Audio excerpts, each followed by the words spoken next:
Oh, yeah, right. Good morning. Good morning. We're here for Tuesday Talk. This is Charlie Brown, and I'm filling in for our besties, Miss Brenda Stroth. And we miss her, and she's going to be back soon. She's on a much needed sabbatical where she's going to get to bask in the Holy One and his presence and just spend some time with him. Woo! That makes me jealous a little bit. But we're here today with Miss Holly Eastburg. Such a blessing that she's here with us today. Um, we get to meet you. Holly and I kind of came across each other's paths back in October. And it was funny because I don't think you thought I remembered you. And because I also got to meet her in person on my travels through in when I was in Albuquerque. So it was really fun. We stopped and she came and met me at a really great restaurant. We had great Mexican food. It was fun. Real Mexican food, right? It was Yeah. real. So Yep. back Real in New Mexico. October, yeah, New Mexico Mexican food. Back in October when I reached out to Holly, it was because I had kind of stalked her, seeing that like I was really impressed by her ministry and what she was doing, and she probably thought it was like little no big deal, but it got my attention, and so I reached out to her for some things, and now we finally are able to connect. And I just wanted you to meet her because you have to know all about her. So this is a perfect time is on Tuesday Talk. Holly, welcome to Tuesday Talk. Thank you. Thanks. Yeah, it This was is great really to meet fun. you. Yeah, and I love what you're doing Yeah, here because community is needed so much, especially in our faith and really just especially this year for everyone. So I'm thankful for what you're doing. that's the truth. Thank you. Thank you. That's true. I feel like it was God reaching down saying, "Hey, you need to do this." And we thought we didn't understand why. I'm like, "Why do you need all this done?" And it was because we all really needed a virtual community during a time when we were all drawn out and not able to, meet for a while anyways. We I want to hear how you came to Torah first. Like how did that happen in your life? Okay, sure. So I was brought up in a traditional Christian home, and it was, I mean, everything was good about it, except that I don't really feel like I had a person to watch who was actually living out their faith. I mean, it was just kind of something that we did on Sundays, we went to church, we did Christmas and Easter really big, but I don't know that it really went beyond that for a lot of my family. And so I, as a teenager and a young adult, I went as far as I could from my faith, and just kind of exploring all sorts of Eastern religions and all sorts of stuff because I knew the answer was out there, right? But I didn't find it there, obviously, and it wasn't really until I was an adult that I really got serious about my faith. And so then we were in a Baptist church then, a great church. Um, and they really, helped me where I was, met me where I was, and walked through baptism and just me accepting Yeshua and all of that. And it was a great walk, but I just, I had trouble with a lot of the doctrine that I was brought up with, and just things didn't fit together. And but I knew that the Bible was the source of truth. So I dug in there and really, I got into a Bible study that really just tried to dig into the Bible without a lot of extra stuff, and we were studying the books of Moses. And so we were studying, the 10 Commandments. We were studying Passover, the holy days, things like that. And first of all, the holy days, like I was like, I don't even know what any of this means. I don't even know where to start. But then with the Sabbath, we really talked about it, and all of us in the study agreed the Sabbath is something we're supposed to do, but nobody in the room knew what to do for it. I mean, we would have all sorts of different answers. Like people would be like, well, I take a vacation and that's my Sabbath, or I take a break at work and that's my Sabbath. And I mean, even groups outside of this group, I would talk to people and I was just, I was like, nobody knows what we're doing here. How is this possible? And I was like, I don't think God meant for us to just take this, however we want. And so I started trying to figure it out. And that brought me to a lot of Jewish resources, actually, how to do the holy days, how to do Shabbat, things like that. Um, but I knew that wasn't the complete picture. So I found Messianic Judaism, and I just kind of showed up at a synagogue one time. And the story that I always tell is that this was about 8 years ago. So I had one of my babies with me, and I just showed up there. And the guy at the door was very welcoming and nice, and he's like, "Shabbat Shalom," and I was like, "What did you just say?" And I didn't know any Hebrew or anything about any of this. So I know I Googled it later, and I was like, "Oh, that's what you say." So anyway, I had to Google a lot of stuff that day because I didn't understand a lot that was going on, but I did see um, a lot of things that were biblical that I was familiar with, and I was very comfortable with that. And that's kind of the direction I wanted to go, rather than I feel like the churches that I've been in, non-denominational and Baptist churches, it's just kind of whatever you feel, um, and there's really not a lot of biblical direction. Sometimes it's kind of people focused, um, and so I really was having trouble with that. And then when I saw this, I was like, okay, this is the direction I want to go. And I didn't really know. So and my husband was not on board at all. And so it was hard because I was kind of That's doing it hard. by myself. Yeah, yeah. And so I would try to do Shabbat or the holy days. And first of all, he's like, "You're crazy. What are we doing?" And second of all, I didn't know what I was doing anyway. So but then eventually he got to the point where, I mean, he in our family right now, he kind of leads the charge on all of this. So it has almost switched as far as that goes. Um, and eventually, I guess just the spirit got through to him and said, "This is the path that your family needs to be on." And he loves it because he feels, so he's an engineer, he's a pretty logical guy. So he wants everything to make sense. And he didn't feel like that about our faith before. And now he feels like this part of our faith, we can take the Bible and we can say we believe this book, we follow this book, and it makes sense the way we live out our faith according to that. So so now that's where our family is. It's a huge blessing for us.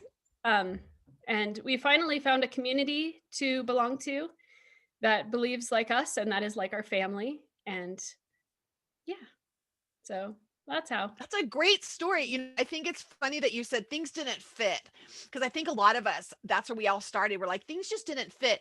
And I don't know very many. I would be curious for you in the chat and chat, or if you're listening to this on the replay, hello, we love you so much. Please in the comments, tell us like how did you come into Torah because someone like brought you information and gave you like the ABC, how in Christianity we have the ABCs of salvation and someone sits you down and goes through the thing. I'm curious to find out, how did you come to Torah that way? Or I mean, we can keep it simple. Was it because someone brought it to your life and you were like, this is interesting? Or were you curious and saying things don't fit and you started seeking? And when you started seeking, all of a sudden things started being revealed to you. I'm curious. Like in the comments now, you guys say, yeah, I was seeking, the spirit did it, or someone led me to Torah. I'm curious to see that because I know for me, everyone knows my story. I don't need to repeat it, but the same thing.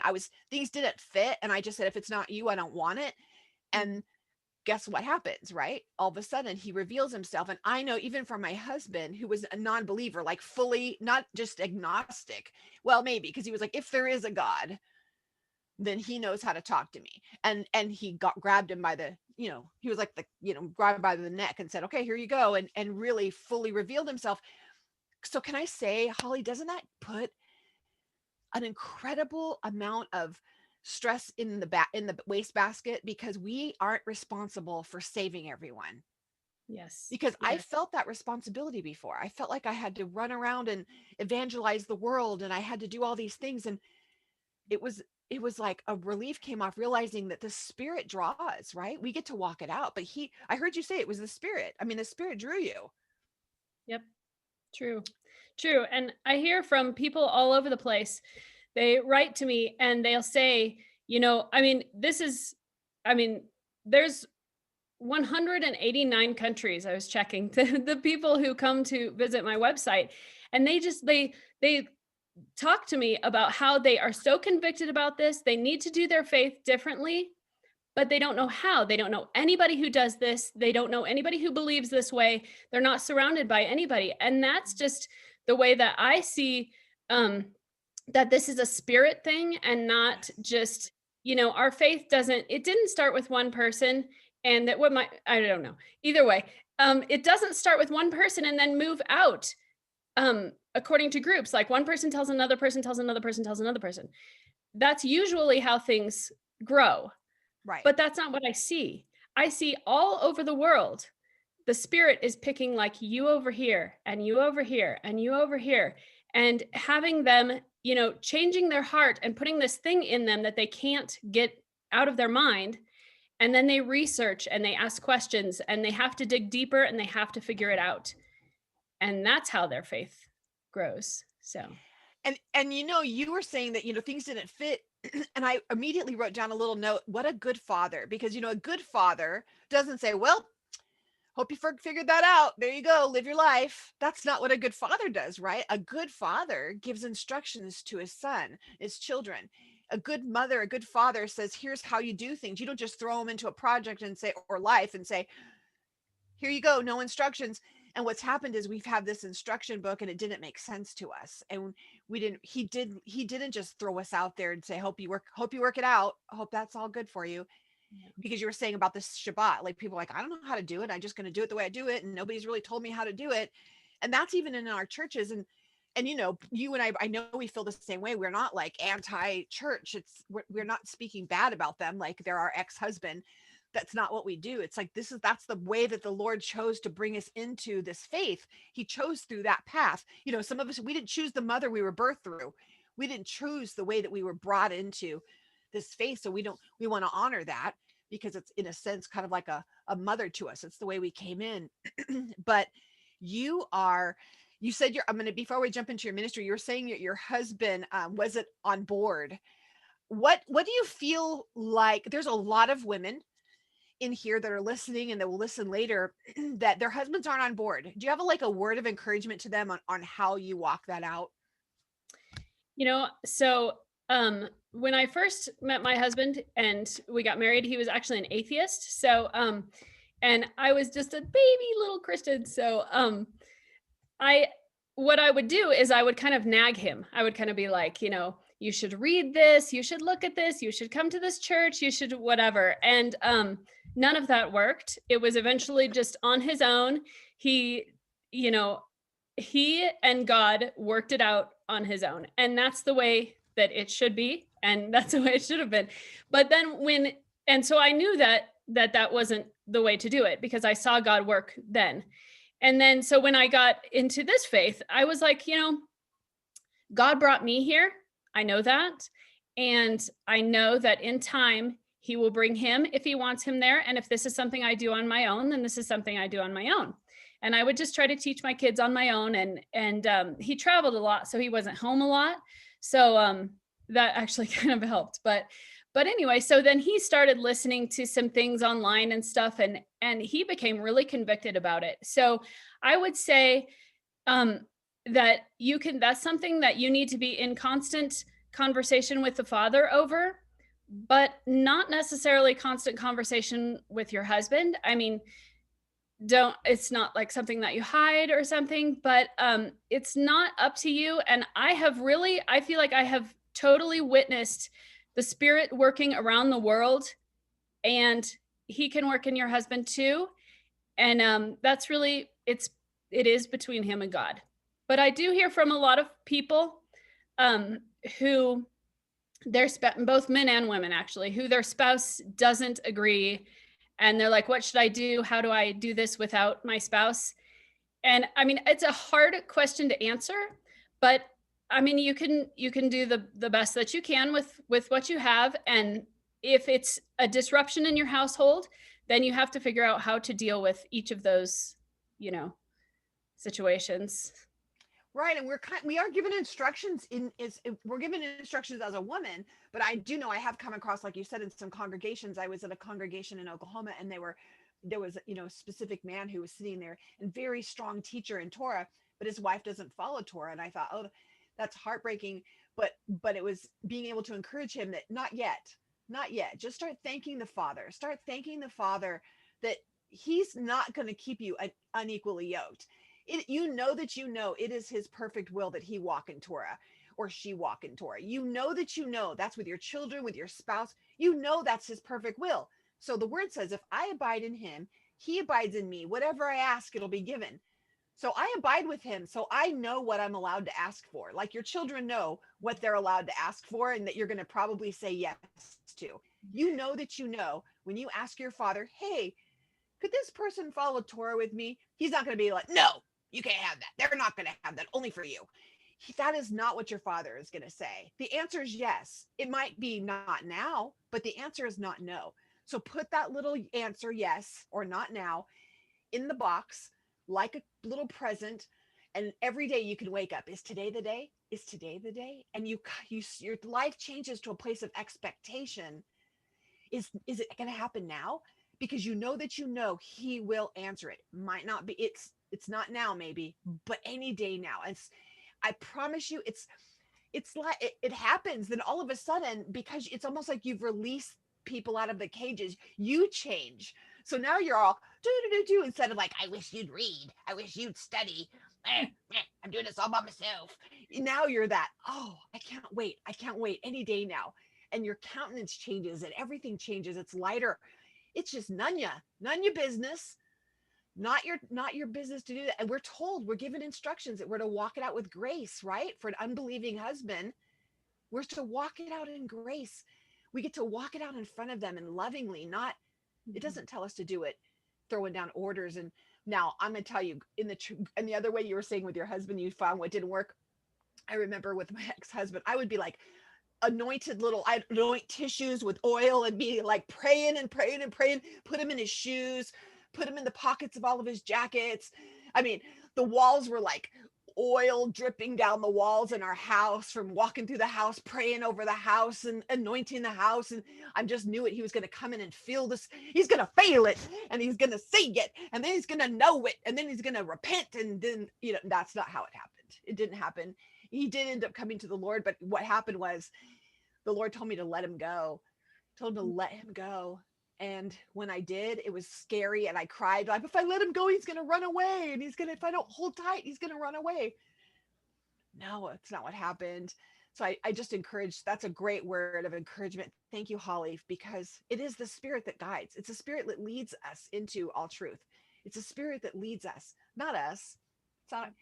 It isn't us unless he asks us to show someone something. It's just not us. So this led you to realizing, I think our stories are parallel in a sense. We might kind of minister to different people, but we really have this, I love you because we have the same heart about the newbies, the people coming in and they don't know what to do. So tell me about how your ministry started and then tell us about your ministry. Yeah. So well, first I was on my own just researching this kind of stuff and most of my research was online and I got some books and things like that, but I didn't really have anyone to talk to about it. But what I found was I found Jewish resources and I found the Torah observant group and I couldn't get it. I know I couldn't get it. I just was like, they use all these words that I'm not even familiar. I mean, my Jesus, they call him Yeshua. Like, never even heard that word. Is it okay to use? Is that okay with him? What does that mean? And all sorts of stuff. Just, I wasn't sure about all of this. And I constantly would research stuff and I'm just like nursing babies, researching, sitting on the computer, trying to figure this out and reading. And, I knew that there should be, some resource, like, we would go to our pastors and ask questions and they're just like, they give us answers that we couldn't settle with. And we love them to bits, but just, they weren't where we were. And, so we realized that there needs to be some sort of bridge here. So anyway, I talked about, I was like, I should write a website, because I love to write. And I was just kind of throwing that out there just as something to say. And my husband hooked onto it and he was like, yes, you will do it. And I was like, well, so I can do that. I'll agree to it and I'll write some stuff, and it's going to be a total waste of time because I'm not an expert. Nobody's going to listen to me. I don't know why anyone would listen to me. I'm walking this path myself. I was a beginner at the time. I feel like just so anyway, so I wrote a bunch of stuff, and I carefully prayed and researched because I didn't just want to put it out there, just something, I wanted this to actually help people. And I was sure no one would read it. And and he did all the technical stuff, setting up the blog and all sorts of stuff. So that was good because I would still be working on that part of it if that was the case. But yeah, it's now there's actually quite a few people that read it. So it turns out that thousands of people a month tune in to see what I have to say, which is crazy to me and humbling. And and then people they write to me, like I told you. It's like I looked it up just the other day. It was 189 countries. I don't even know. I couldn't even list 189 countries. I don't even know where these people are coming from. They talk to me about questions, and they tell me their story, and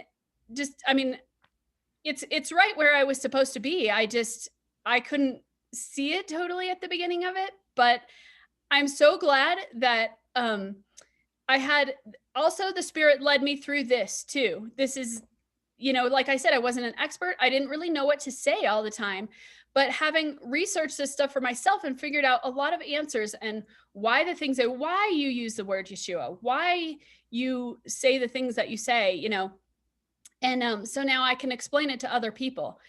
And again, not expert level, but I can take someone and we want to be the bridge. That's what both my husband and I say. We're like, we need to be the bridge. So the Christians that aren't comfortable with terms like Messianic or Yeshua or things like that can have someone talk to them that knows how they're comfortable hearing things and explain practical things. That's the other thing too. We wanted to have practical things like, how do you do Shabbat? Step 1, step 2, step 3, rather than going into all the whys and the hows, and that's necessary, but it's not where you need to start. You need to start with very practical, applicable things. So that's what we tried to do. Because everyone starts somewhere different, right? Some of us started at a Shabbat. Some of us I started at like Passover. That's where the Holy One decided. Some people start with their food. Some people start with different things that he brings them into truth on something. And, I love hearing everyone's story on how they came to Torah. That's my favorite question, because a lot are very similar, but there are differences in because he knows us so well. Like we know our children, right? We know what will motivate them. We know what gets their heart. We know their love languages. We know how. And my favorite is that you can talk about things and use Jesus, and you can say the name. And I think sometimes what happens is when we're in Messianic or Hebraic roots congregations or fellowships, and you say Jesus, and you almost like they stop, like it's a bad word, like I'm not allowed to say that word, and you have to stop, and they're beginners. And I really went to the Father with that, and I've shared this before. My Father, I've called you Jesus, I've called you Jesus like forever, like since that's how I found you. Your name was Jesus. And I was like, I don't know what to do. And I just heard in my heart, some people call me Jesus. I totally am not having an identity crisis. Like, he knows who he is. And so my grandbabies call me Yaya. And when they say Yaya, I come running. Now, if you guys said Yaya, I probably wouldn't look, maybe, because you're not my grandbabies. And I might be like, hey, my name's Charli. And I have some people spell my name wrong. And I don't ever say, you know what, there's no E. Hello. I know who I am. I don't need my name. If you're confident in who you are, you don't need to. He's very confident in who he is. So when he wants you to know that he wants you to call him something different because you're older, as your kids are growing up, when they're babies, they're mommy. They may call you something. I remember my nephews used to call their dad guy. They didn't call him dad, no daddy, guy. They called him guy until they maybe got 3 or 4, and then he was daddy, and then he became dad, and now this is my father, right? So you have these steps as a child that you refer to your parents. Gosh, it's the same with our Father. As we're babies, we may call him we call him all kinds of crazy things. Who knows? Who knows? I'm not going to go on a limb here, but who knows what you were praying to, reaching for something, wanting truth. And then he's like, you know what? I'm here and I'm going to reveal myself to you in the stages as you can handle it. And if it's not a bad word to call him Jesus. And I know that in some places that it is. I have felt that maybe it was self-imposed. So you'll notice on here we interchangeably use a lot of words because we want everyone comfortable. We'll use, and there's people who pronounce his name and I'm like, oh, that sounds so cool, but it doesn't flow off my tongue. Like, I think Sombra, you sound so beautiful when you like say how you Yahoo Hawaha. How do you say it? Yehovah. Isn't that beautiful? Yehovah. And I love that. I know there's some teachers that I follow, they say Yehovah. And I think that's so beautiful. So I'm like, I'm gonna remember it. And I try to practice it over and over. Yehovah, Yehovah. And then I can't remember it the next day. I'm like, Yahweh, Father, Dad. Randy, my husband, calls him Dad. I was talking to Dad today, and I'm like, that's how he refers to God. He doesn't call him anything but Dad, and he's not been corrected yet. So Holly, thank you for giving us all permission. It's like, whew, it's Yeah. okay, right? Yeah, it's okay. It's okay. It's okay. We're all good. We're all good. You have Thomas. You have monthly. Are you putting a blog out monthly? Um, well, not this month because we had my son's bar mitzvah at the end of April, and then we had company come in after that. So that was a big. I was totally, all my energy was sucked that way for a long time. So it's been slow now. So I have a couple things coming up that I'm writing right now. So we'll see when they get up there, but I do it as often as I can. What is the website that everyone can go to, so because now everybody wants to read everything, or at least and what's really great is they can post things on their Facebook page like, oh, this was a great blog I just read, and all their Christian friends are not going to be like turned off by it because it's using words they don't understand. Yeah. It's called HebrewRootsMom.com.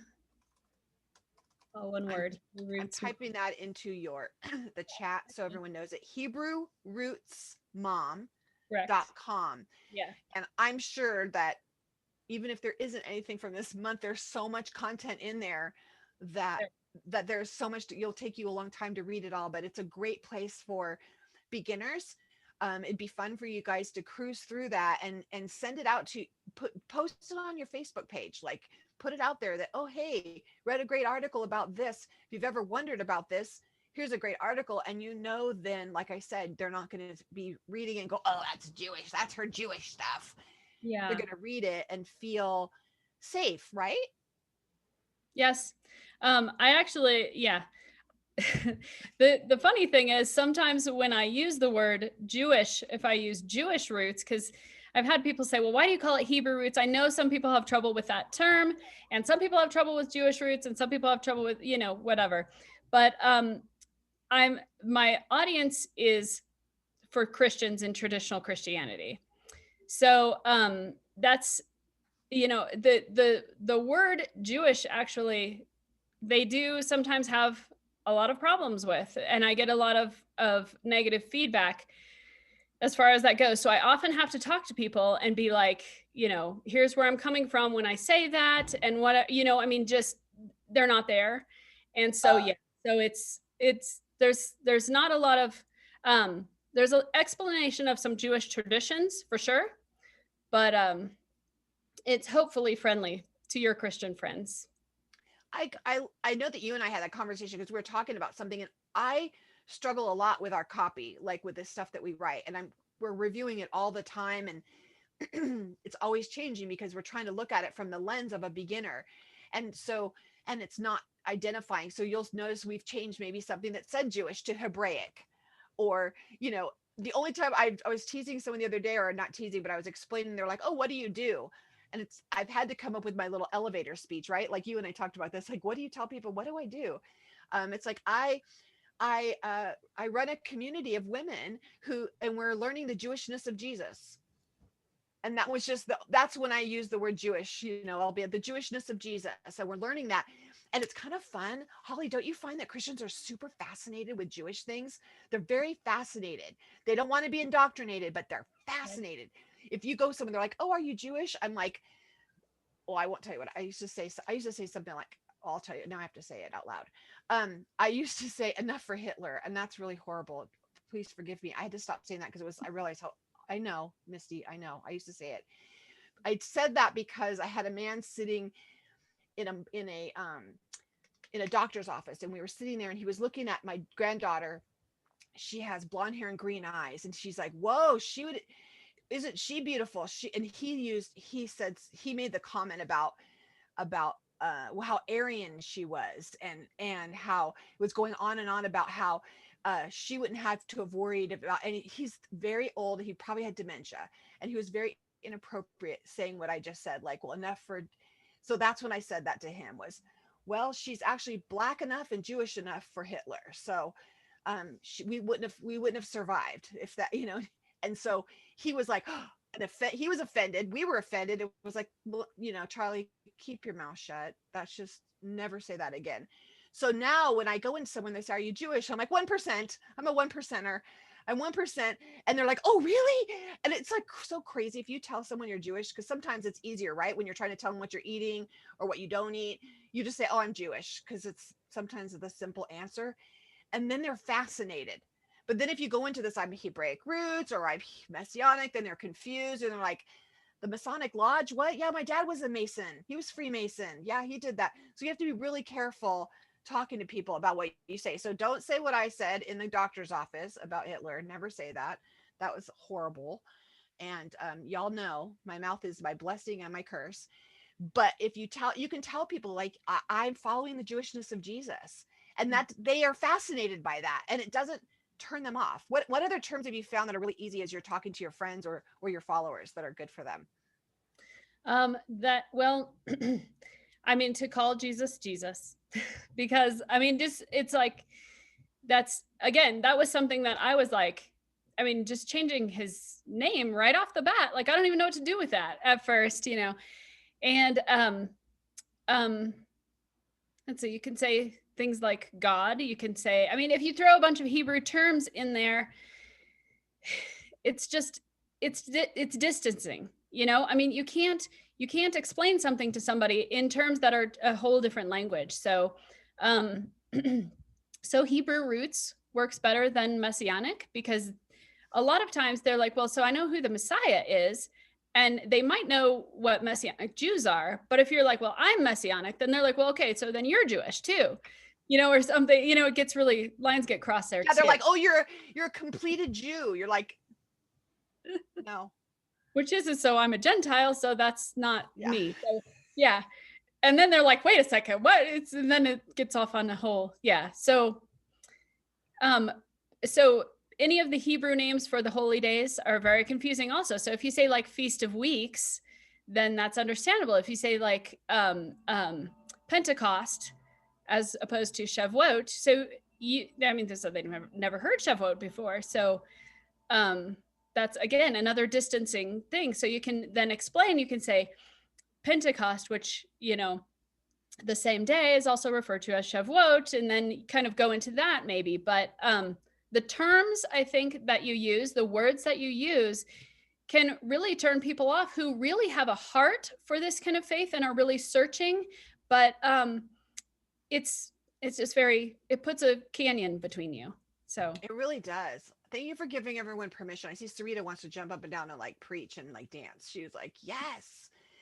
It is really hard, and I think starting out last year with the Rooted Cafe, the whole point of it, and you've heard over and over, my heart was I wanted people to feel free to be able to say things and ask questions, and it's safe for people to go, "Did she just say that?" Because y'all have to love me, but did she just say that? And then they're like, "Well, she said it wrong."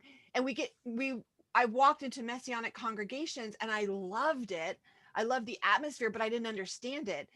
And I thought no one was telling me how. They weren't being the bridge, like you said. They weren't giving me when you could do your translator on your phone. I jokingly sometimes, Holisa, I'll ask her something and she'll text me all in Hebrew. I'm like, really? really? Have we met? Are you new? And I'm like having to translate everything she says, but there's a bridge. I get to go to an app and I copy paste, and then I answer her back in English. And I said, y'all know I don't know this, right? And so she will, then she plays with me. But there's a bridge, and we need you. We need all of us. I mean, thank you for setting the example for us that we need to be the bridge, because that's what we're called to do. We're called to help people. And I love what you said, Sombra. I know Deborah Flanagan, she was one of the first people I heard say that. You know what? I just I just do what Jesus did. I eat what he eats. I celebrate what he celebrated. I just kind of live like Jesus lived. And I'm really seeking that lifestyle to live and do and be the person like he was, because he called me to do that. So that's what I'm doing. And people seem to be good with that. I mean, they're not offended. I am a messianic believer, and I believe all the feasts and the cycles of the cat. And they're like, what? I don't even know what you're talking about. What is mess? Then they go to, my dad was the Mason. He had a ring.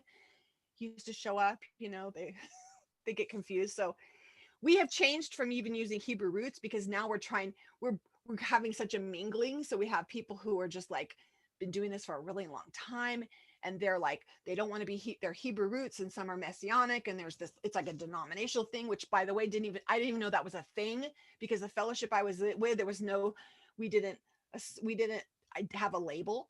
So it was funny hearing that, and people going, oh, are you Hebrew roots? I used to get that all the time. So now I'm careful. I'll say the Hebraic roots of our faith, so that though that if you're in that, you're not, it just, right, Holly? It's like, Yes. oh. I think we have to be careful not to get wrapped up in that, because like in the, if you're in any like Hebrew roots type groups on Facebook or something like that, it gets ugly with terminology. And just really, I mean, we are all a group of believers trying to deepen our faith and, you know, grow closer to our Father. And I mean, if we are going to throw that off around, names that, yeah, I know Hebrew roots used to be a good thing, and now it's kind of a thing that people don't really like to identify with for lots of good reasons. Yeah. But but I don't know that. I think it's kind of a rabbit trail It sometimes. is. And I like Lori Dawn just, and I think Sombra, everyone's saying this here. Sombra's Miss Wisdom. She was saying how, denominations are made to divide, not unite. And that's what I love about this community, is because we're united. We're united under him. We're united wherever we at. If we're at the beginning, if we just put our toe on the bridge and we haven't even walked over yet, and like I joke and say, we're still putting the Christmas tree up. You might be at the stage where you're putting your Christmas tree up next to your menorah. You might be at the stage where you're not doing a menorah because you've decided that was, I mean, there's a whole trail there. There's could be, we don't celebrate Hanukkah because it's not really a feast. We could be all the things. And we all love each other where we're at, because guess what? We're all seeking after the same thing. We just want to please him. We just want to walk in his ways, and we get to learn together in a practical way. And so thank you for, first of all, being part of this community. Thank you for being here today. Thank you for being obedient to the work that he's called you to. And I just, I know who, thank you. Thank you for going to dinner with me. Thank you for taking time out, because I know you have lots of kids, and you live like an hour away, and you drove down to see me, and it was such a blessing. So thank you for all of that. Do you have any parting words for any of the ladies? Um, I don't know. I would say, remember that sometimes when we get into this faith, we start to say certain things that we kind of talk above all of our Christian friends and family. And just remember that God is still working on them, on their heart, and just meet them where they are with that. And remember not to, I mean, my husband and I were just talking the other day, and we were like, do we do that? Do we talk this way that people can't reach us and people can't understand us? And um, while that's really good to have a community that you can do that with, and you can be on a deep level this way, remember that there are a lot of people who really are seeking, whether they say it or not, and might end up here with us someday, and we Yeah, can be the hand that holds them to bring them here. that's beautiful. That's beautiful. That's like, I'm a nurse, so I won't, when I'm with my nurse friends, we talk nurse stuff, and we use nurse words, my big girl nurse words. that I went to college to learn. I use all the big words when I'm charting and when I'm talking to doctors about my patients. I'm using all the nurse words, right? But when I'm with my family and when they're calling me and asking me about a weird rash, I'm not using like all of the charting words. I'm not using big nursey words. I don't do that. When I'm talking to my patients, I don't do that. I encourage my doctors all the time. Please, can we Fisher Price this? Like, they didn't take that. They don't know what that word means. Can we? So if we have a filter that I feel like you've given us today, Holly, is that to remember that we get to we can speak to people where they're at. We When we're with each other, we get to like use our words that make us excited because they're words we know that Yeshua used. We know those are the words he used, so it kind of excites us to be in that community. But when we're with our friends, that we're mindful of that. Thank you for that. Thank you for being such a blessing to everyone. And everyone, don't forget, it's HebrewRootsMom.com. Go in there. It's a great place for you to send your friends that are seeking, if they're just kind of dabbling in there. And I also encourage you, I'm going to ask you to pray about if you are involved in any of the online groups that are um, Hebraic roots or Messianic groups on Facebook. If you're involved in any other ones, I want to ask that I'm sorry, I'm looking over here because I'm doing two things. I'm doing you're adding you to the group at the same time as I'm talking to you. So if you are going into those groups, would you pray while you're in there and ask the Father if you see women that are in there and they're asking a simple question because they're saying, "Hi, I'm new. I don't know anything," and you're like, "Oh, you poor baby." Like, would you grab them? Would you invite them to come in? Would you tell them about Hebrew Roots Mom? Would you tell them about coming into the portion and hanging out with us where they can ask questions and be safe? Would you just friend them and message them and love on them? Because I think we can be fishers of women, right? We can. And many of you are here because someone did that for you. It might have been me that I went and I said, "Hey, hi, hey, you, nice to meet you," and brought you in. Um, would you do that? Would you love on them? So, because I don't want them to be discouraged in their faith because no one understood and there was no bridge for them. So, and I have been taught by someone who basically felt like they didn't want to dumb things down for people, and they think people they should go through an immersion process. And it was like, well, that's really hard because we've talked about it before. We don't move into a Jewish family and sit with them, and we don't go through the process with them. And so throwing someone in the deep end, we don't want them to drown. So love you. Thank you again, Holly. Thank you, everyone. We are going to stay for an after party. Thank you all for being here with us. Special love out to Brenda. We can't wait for her to be back. She's having a much needed vacation, so we're excited for that. But I just want you guys to all to know how much she loves you, and she is praying for you. You're on her list, and she's praying for you every day. And we love you so, so much. Thank you for loving each other. That blesses us more than you know.